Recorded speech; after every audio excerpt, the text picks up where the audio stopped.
அது மாதிரி சின்ன சின்னதாக உருட்டிக்கலாம்.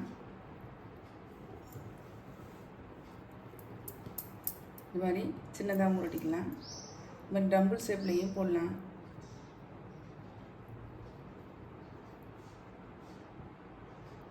இது மாதிரி டம்பிள் ஷேப்லேயும் சிலிண்ட்ரிக்கல் ஷேப் அதுலேயும் போடலாம்.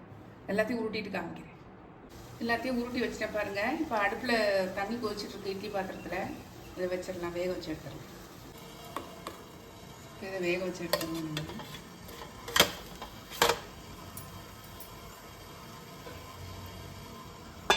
10 மினிட்ஸ் வந்தால் போதும்.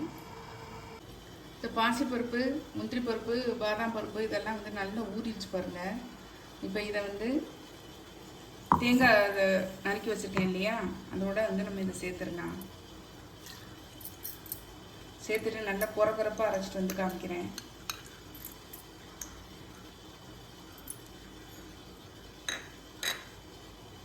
அரைச்சிட்டு வந்துட்டு பாருங்கள். ரொம்ப நைஸாக அரைக்காமல் கொஞ்சம் குறப்பாகவே அரைச்சிருக்கேன். தெரியுதா உங்களுக்கு? இருக்கட்டும். அடுப்பில் கடாய் போட்டிருக்கேன். ஒரு கப்பு தண்ணி ஊற்றிக்கிறேன்.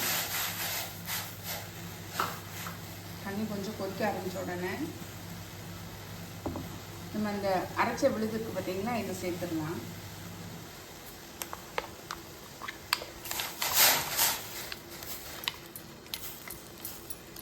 சேர்த்துட்டு நல்லா வந்து கிளறி விட்டுருங்க.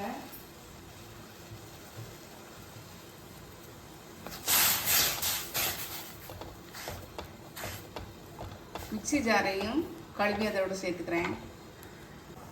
நல்லா கொதிச்சு திக்காயிடுச்சு பாருங்கள். நல்ல வாசனையாகவும் இருக்குது. நம்ம இப்போ அடுப்பை சிம் பண்ணிவிட்டு கரைச்சி வச்ச வெல்லம் இருக்குது பார்த்தீங்களா, அதை வந்து இதிலோட சேர்த்துடலாம். வடிகட்டி சேர்த்துடலாம்.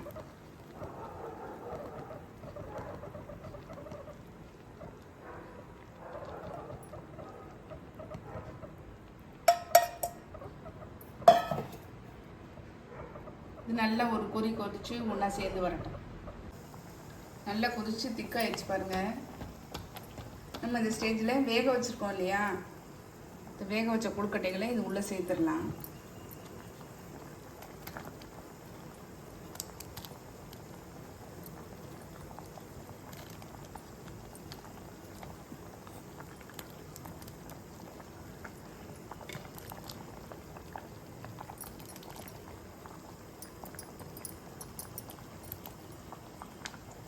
எல்லாத்தையும் உள்ளே சேர்த்து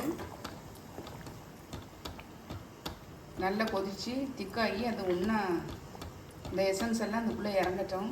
சூப்பராக இருக்குங்க.